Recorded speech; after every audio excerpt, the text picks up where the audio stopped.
You've probably heard the news. Government spending is out of control. Trillions in debt, the country's broke. And you roll your eyes, right? Because let's be honest, it feels like they've always been broke. But here's the wild part. Almost every single country on this planet is drowning in debt. The US over $36 trillion.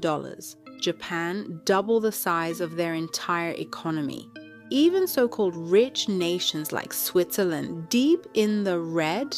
So what's going on here? Why are all countries broke? Who are they borrowing from? And most importantly, what happens when the bill finally comes due? Stick around, because today we're cutting through the headlines and digging into the real truth about global debt, the kind they don't talk about on TV. Chapter 1. What national debt really means. When people hear national debt, they imagine some mysterious, bottomless hole of money. But really, it's simple. Governments work like households. If they spend more than they earn, they borrow. The difference? Instead of one bank, they borrow from millions of lenders, citizens, other countries, and massive institutions. And here's something most people don't realize. National debt is only the federal government's tab. It doesn't include your mortgage, your neighbor's car loan, or even state debts like California's. Just Uncle Sam's wallet. Quick question for you.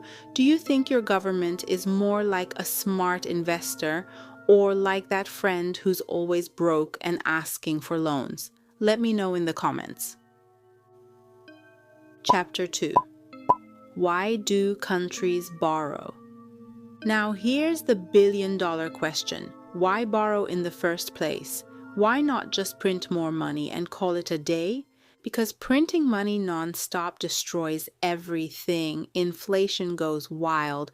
Groceries double in price overnight. The currency tanks. Remember Venezuela or Zimbabwe? People literally carried bags of cash just to buy bread. So instead, governments borrow, and they do it for 5 main reasons. 1, to cover budget gaps. Taxes never cover everything, and cutting services or raising taxes. That's political suicide. Borrowing looks cleaner. 2, to invest in growth, roads, schools, tech, stuff that grows the economy faster than waiting years to save. 3, to handle emergencies, wars, disasters, pandemics, like COVID, where the US borrowed almost $4 trillion in a single year. 4, to refinance old debt, just like taking out a new loan to pay off the last one.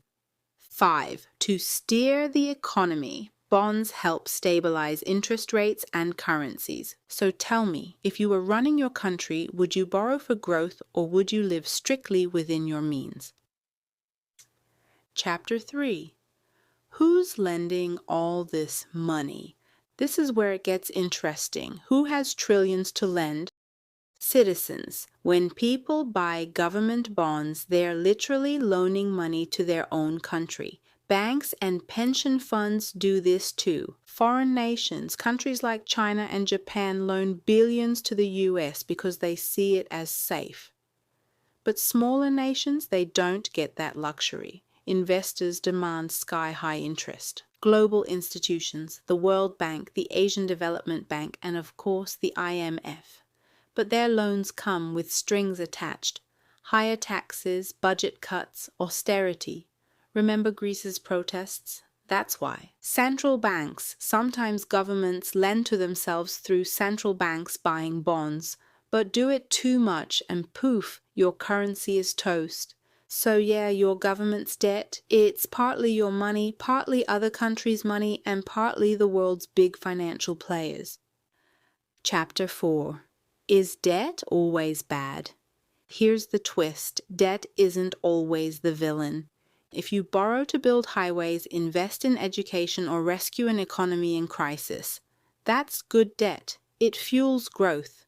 But when borrowing becomes a crutch, when the interest payments eat up more than healthcare or schools, that's bad debt. That's how nations spiral. Sri Lanka defaulted on $51 billion in 2022, and the result was chaos, protests, shortages, political collapse. That's the nightmare. So debt itself isn't evil, it's how it's used. Chapter 5. Can a country be debt-free? Technically, yes. Realistically, not a chance.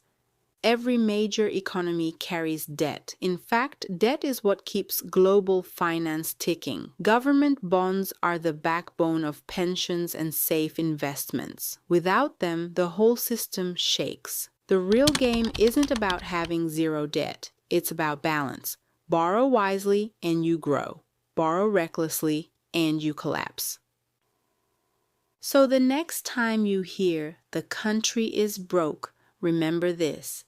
Debt is baked into the system. It's not about whether nations have debt. It's about whether they control it or whether it controls them. I want to hear your take. If you were running your nation's finances, would you slash spending, raise taxes, or just keep borrowing? Drop your answer below.